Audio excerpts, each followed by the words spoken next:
Om Shanti. Good morning.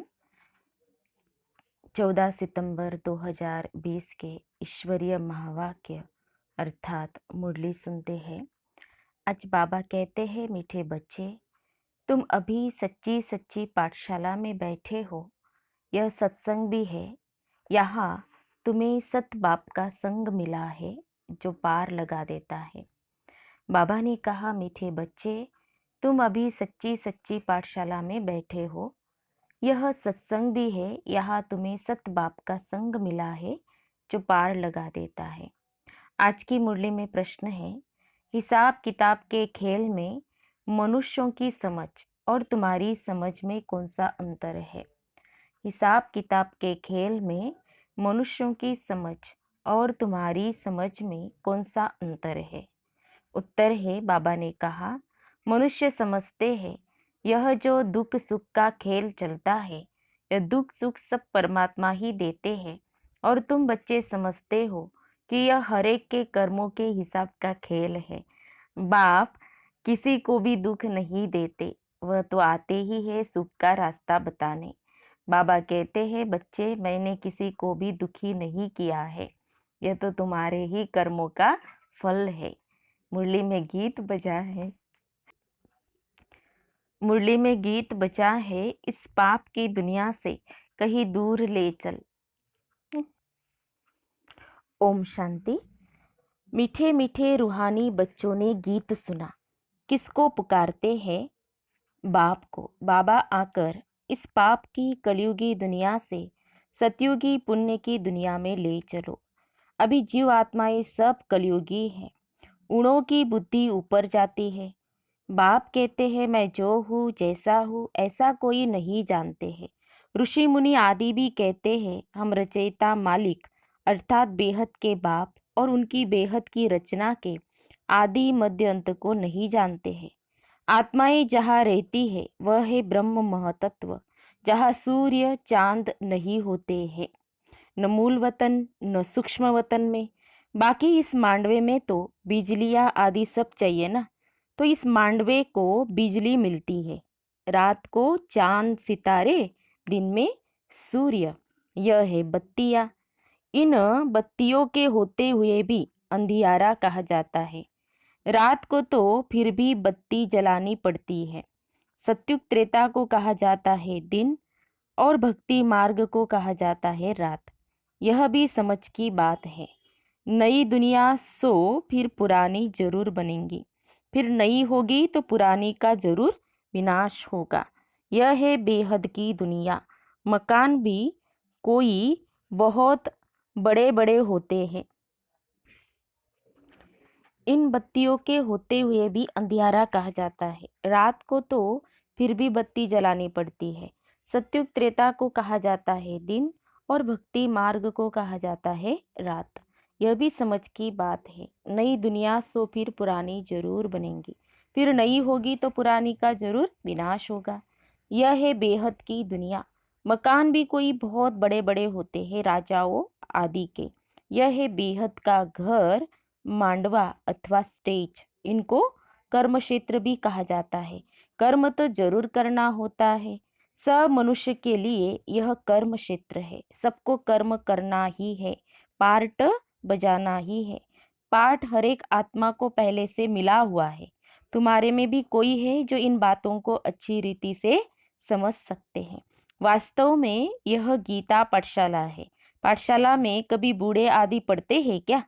यहाँ तो बूढ़े जवान आदि सब पढ़ते हैं। वेदों की पाठशाला नहीं कहेंगे। वहाँ कोई भी एम ऑब्जेक्ट होती नहीं है। हम इतने वेद शास्त्र आदि पढ़ते हैं, इनसे क्या बनेंगे वह जानते नहीं। कोई भी जो सत्संग है, एम ऑब्जेक्ट कुछ नहीं है। अब तो उनको सत्संग कहने से लज्जा आती है। सत तो एक बाप ही है, जिसके लिए कहा जाता है संग तारे कुसंग बोरे। कुसंग कलयुगी मनुष्यों का, सत का संग तो एक ही है। अभी तुमको वंडर लगता है सारे सृष्टि के आदि मध्य अंत का ज्ञान कैसे बाप देते हैं। तुमको तो खुशी होनी चाहिए, तुम सच्ची सच्ची पाठशाला में बैठे हो। बाकी सब है झूठी पाठशालाएं। उन सत्संगों आदि से कुछ भी बनकर निकलते नहीं। स्कूल कॉलेज आदि से, फिर भी कुछ बनकर निकलते हैं क्योंकि पढ़ते हैं। बाकी कहाँ भी पढ़ाई नहीं है। सत्संग को पढ़ाई नहीं कहेंगे। शास्त्र आदि तो पढ़कर फिर दुकान खोल बैठते हैं, पैसा कमाते हैं। ग्रंथ थोड़ा सीखकर गुरुद्वारा खोल बैठ जाते हैं। गुरुद्वारे भी कितने खोलते हैं। गुरु का द्वार अर्थात घर कहेंगे ना, फाटक खुलता है, वहां जाकर शास्त्र आदि पढ़ते हैं। तुम्हारा गुरुद्वारा है मुक्ति और जीवन मुक्ति धाम, सतगुरु द्वार। सतगुरु का नाम क्या है? अकाल मूर्त। सतगुरु को अकाल मूर्त कहते हैं। वह आकर मुक्ति जीवन मुक्ति का द्वार खोलते हैं। अकाल मूर्त है ना, जिसको काल भी खा नहीं सकता। आत्मा है ये बिंदी, उनको काल कैसे खाएगा? वह आत्मा तो शरीर छोड़कर भाग जाती है। मनुष्य समझते थोड़ी है कि एक पुराना शरीर छोड़ फिर जाए दूसरा लेंगे, फिर इसमें रोने की क्या दरकार है? यह तुम जानते हो, ड्रामा अनादि बना हुआ है, हर एक को पार्ट बजाना ही है। बाप ने समझाया है, सतयुग में है नष्ट मोहा।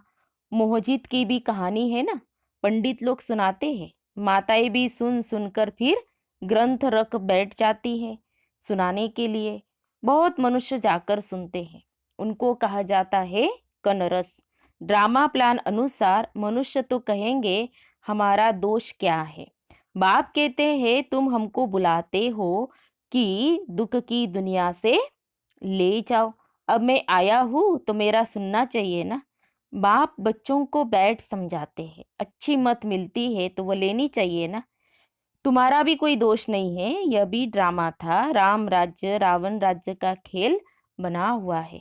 खेल में कोई हार जाते हैं तो उनका दोष थोड़ी है, जीत और हार होती है, इसमें लड़ाई की बात नहीं। तुमको बादशाही थी, यह भी आगे तुमको मालूम नहीं था, अभी तुम समझते हो। जो सर्विसेबल है, जिनका नाम वाला है। दिल्ली में सबसे नामी ग्रामी समझाने वाला कौन है? दिल्ली में सबसे नामी ग्रामी समझाने वाला कौन है? तो झट नाम लेंगे, जगदीश का। जगदीश भाई जी तुम्हारे लिए मैगजीन भी निकालते हैं, उसमें सब कुछ आ जाता है, अनेक प्रकार की पॉइंट्स लिखते हैं। ब्रुजमोहन भी लिखते हैं। ब्रुजमोहन भाई जी जो अभी वर्तमान में दिल्ली में रहते हैं और सेवाएं पूरे विश्व में देते हैं। और जगदीश भाई जी ने जो सारा लिटरेचर लिखा हुआ है, लिखना कोई मासी का घर थोड़ी है। जरूर विचार सागर मंथन करते हैं, अच्छी सर्विस करते हैं, कितने लोग पढ़कर खुश होते हैं, बच्चों को भी रिफ्रेशमेंट मिलती है। कोई कोई प्रदर्शनी में बहुत माथा मारते हैं, कोई कोई कर्म बंधन में फंसे हुए हैं, इसलिए इतना उठा नहीं सकते हैं। यह भी कहेंगे ड्रामा, अबलाओं पर भी अत्याचार होने का ड्रामा में पार्ट है। ऐसा पार्ट क्यों बजाया, यह प्रश्न ही नहीं उठता। हाँ, यह तो अनादि बना बनाया ड्रामा है, उनको कुछ कर थोड़े ही सकते हैं। कोई कहते हैं हमने गुनाह क्या किया जो ऐसा पार्ट रखा है। अब गुनाह की तो बात ही नहीं है, ये तो पार्ट है। अबलाए कोई तो निमित्त बनेंगी जिन पर सितम होंगे। ऐसे तो फिर सब कहेंगे हमको यह पार्ट क्यों। कई कहते हैं ना हमारे नसीब में ऐसा क्यों, मेरे भाग्य में ऐसा क्यों। जो बहुत दुखी परेशान आत्मा होती है, जिसके जीवन में समस्याएं होती है, चिंता होती है, तो कहती मुझे ऐसा पार्ट क्यों। नहीं, यह बना बनाया ड्रामा है। पुरुषों पर भी अत्याचार होते हैं। इन बातों में सहनशीलता कितनी रखनी पड़ती है, बहुत सहनशीलता चाहिए। माया के विघ्न तो बहुत पड़ेंगे। विश्व की बादशाही लेते हो तो कुछ मेहनत करनी पड़े। ड्रामा में आपदाएं खिटपिट आदि कितनी है। अबलाओं पर अत्याचार लिखा हुआ है, रक्त की नदियां भी बहेंगी, कहाँ भी सेफ्टी नहीं रहेंगी।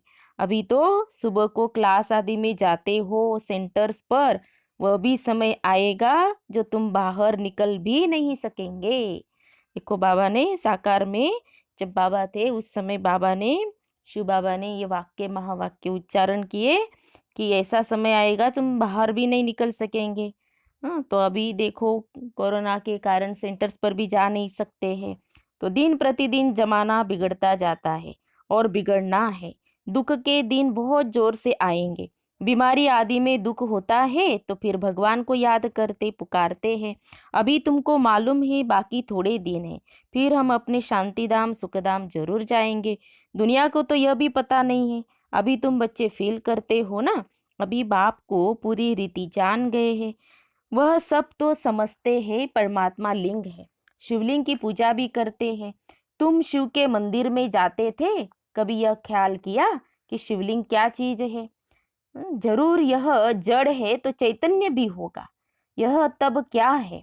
हाँ, भगवान तो रचता है ऊपर में, क्योंकि भगवान शब्द जब हम बोलते हैं तो आंखें कहाँ जाती है? हमारी ऊपर ही जाती है। दो आंखें भी कहो, मन बुद्धि रूपी ये आंखें हैं, तो भगवान शब्द कहने से ऊपर। भले हम मंदिर में जड़ मूर्तियों के सामने हाथ जोड़ करके खड़े होते, लेकिन भगवान शब्द बोलते ही ऊपर जाती है। तो भगवान तो रचता है कहा? ऊपर में, इसलिए कहते हैं ना ऊपर वाला। तो उनकी निशानी है सिर्फ पूजा के लिए। तो शिवलिंग सिर्फ क्या है? पूजा के लिए। पूज्य होंगे तो फिर यह चीजें नहीं होंगी। शिव काशी के मंदिर में जाते हैं, किसको पता थोड़ी है कि भगवान निराकार है। हम भी उनके बच्चे हैं। बाप के बच्चे होकर फिर हम दुखी क्यों है?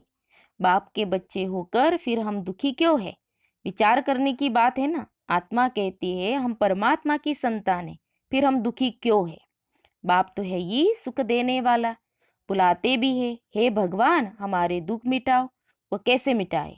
दुख सुख यह तो अपने कर्मों का हिसाब है। मनुष्य समझते हैं सुख का एवजा सुख, दुख का एवजा दुख परमात्मा ही देते हैं, उन पर रख देते हैं।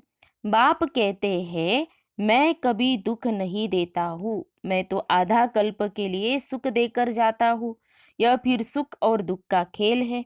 सिर्फ सुख का ही खेल होता फिर तो यह भक्ति आदि कुछ न हो। भगवान से मिलने के लिए ही यह भक्ति आदि सब करते हैं ना। अब बाप बैठ सारा समाचार सुनाते हैं। बाप कहते तुम बच्चे कितने भाग्यशाली हो, उन ऋषि मुनियों आदि का कितना नाम है। तुम हो राज ऋषि, वह है हठयोग ऋषि। ऋषि अर्थात पवित्र। तुम स्वर्ग के राजा बनते हो तो पवित्र जरूर बनना पड़े। सतयुग त्रेता में जिनका राज्य था उनका ही फिर होगा, बाकी सब पीछे आएंगे। तुम अभी कहते हो हम श्रीमत पर अपना राज्य स्थापन कर रहे हैं। पुरानी दुनिया का विनाश होने में भी समय तो लगेगा ना। सतयुग आना है, कलयुग जाना है। सतयुग आना है, कलयुग जाना है। कितनी बड़ी दुनिया है। एक एक शहर मनुष्यों से कितना भरा हुआ है। धनवान आदमी दुनिया का चक्र लगाते हैं, परंतु यहाँ सारी दुनिया को कोई देख न सके।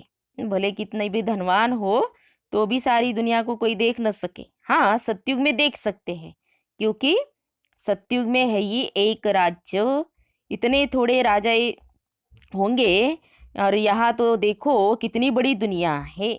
इतनी बड़ी दुनिया का चक्र कौन लगाए? वहां तुमको समुद्र में जाने का नहीं है। वहां सिलोन बर्मा आदि होंगे? बाबा पूछ रहे वहां सिलोन बर्मा आदि होंगे? नहीं, कुछ भी नहीं। ये कराची नहीं होंगी। तुम सब मीठी नदियों के किनारे पर रहते हो, खेती बाड़ी आदि सब होती है। सृष्टि तो बड़ी है, मनुष्य बहुत थोड़े रहते हैं। सृष्टि बड़ी है और मनुष्य बहुत थोड़े रहते हैं। फिर पीछे वृद्धि होती है। फिर वहां जाकर अपना राज्य स्थापन किया। धीरे धीरे हप करते गए, अपना राज्य स्थापन कर दिया। अभी तो सबको छोड़ना पड़ता है। एक भारत ही है जिसने किसी का भी राज्य छीना नहीं है, क्योंकि भारत असल में अहिंसक है ना। भारत ही सारी दुनिया का मालिक था और सब पीछे आए हैं, जो टुकड़े टुकड़े लेते गए हैं। तुमने कोई को हप नहीं किया है, अंग्रेजों ने हप कर लिया है। तुम भारतवासियों को तो बाप विश्व का मालिक बनाते हैं। तुम कहाँ गए थोड़े हो। तो तुम बच्चों की बुद्धि में ये सारी बातें हैं। बूढ़ी माताएं तो इतना सब समझ न सके। बाप कहते हैं अच्छा है जो तुम कुछ भी पढ़ी नहीं हो, पढ़ा हुआ सब बुद्धि से निकालना पड़ता है। एक बात सिर्फ धारण करनी है, मीठे बच्चे बाप को याद करो। बाबा ने कहा एक ही बात सिर्फ बूढ़ियों को क्या करनी है? धारण करनी है। कौन सी? मीठे बच्चे बाप को याद करो। तुम कहते भी थे ना बाबा, आप आएंगे तो हम वारी जाएंगे, कुर्बान जाएंगे। तुम्हें फिर हमारे पर कुर्बान जाना है। लेन देन होती है ना। शादी के टाइम स्त्री पुरुष एक दो के हाथ में नमक देते हैं। हम बाप को भी कहते हैं हम पुराना सब कुछ आपको देते हैं। मरना तो है, ये सब खत्म होना है। आप हमको फिर नई दुनिया में देना। हम बाप को हम क्या देते हैं? तो बाप आते ही है सबको ले जाने के लिए। काल है ना, सिंध में कहते थे ये कौन सा काल है जो सबको भगा कर ले जाते हैं।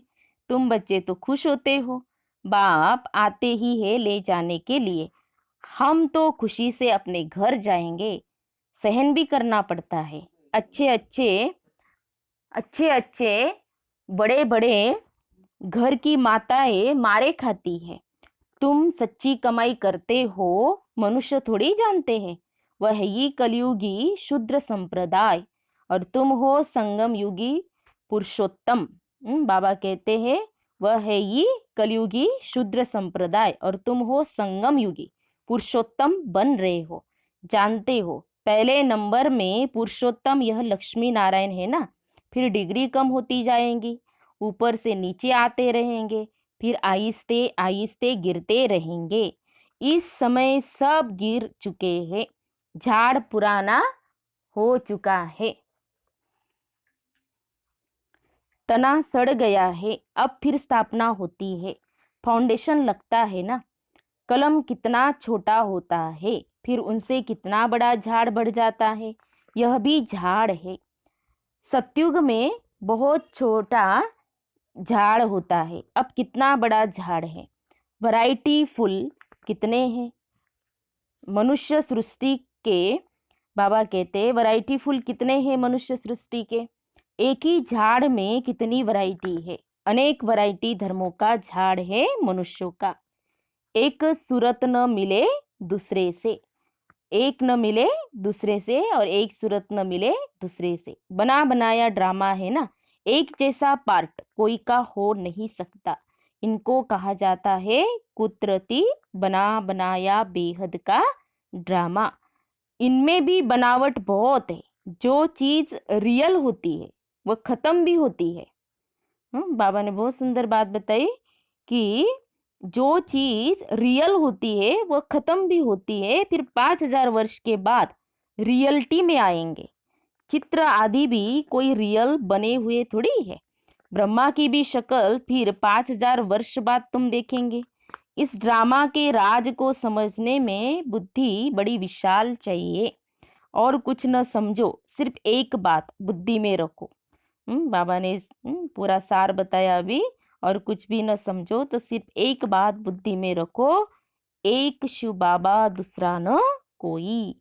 मेरा तो एक शिव बाबा दूसरा न कोई। ये आत्मा ने कहा। बाबा हम आपको ही याद करेंगे, ये तो सहज है ना। हाथों से कर्म करते रहो और बुद्धि से बाप को याद करते रहो।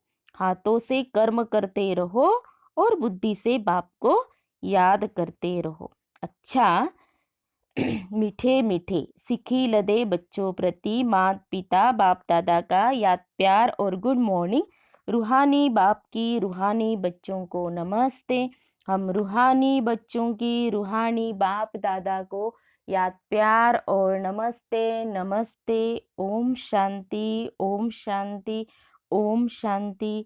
गुड मॉर्निंग बाबा, शुक्रिया बाबा, थैंक्स बाबा। फिर ये धारणा के लिए मुख्य सार, आज की मुरली का सार 2 पॉइंट में। पहली पॉइंट है सहनशीलता का गुण धारण कर माया के विघ्नों में पास होना है। अनेक आपदाएं आएंगी, अत्याचार होंगे, ऐसे समय पर सहन करते हुए बाप की याद में रहना है। बाबा ने कहा अनेक आपदाएं आएंगी, अत्याचार होंगे, ऐसे समय पर याद में रहना है, बाप की याद में रहना है, सच्ची कमाई करनी है। दूसरी पॉइंट, विशाल बुद्धि बन। इस बने बनाए ड्रामा को अच्छी रीति समझना है। यह कुदरती ड्रामा बना हुआ है, इसलिए प्रश्न उठ नहीं सकता। बाप जो अच्छी मत देते हैं उस पर चलते रहना है।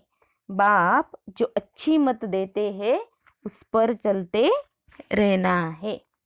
फिर है आज की मुरली में बाबा का वरदान।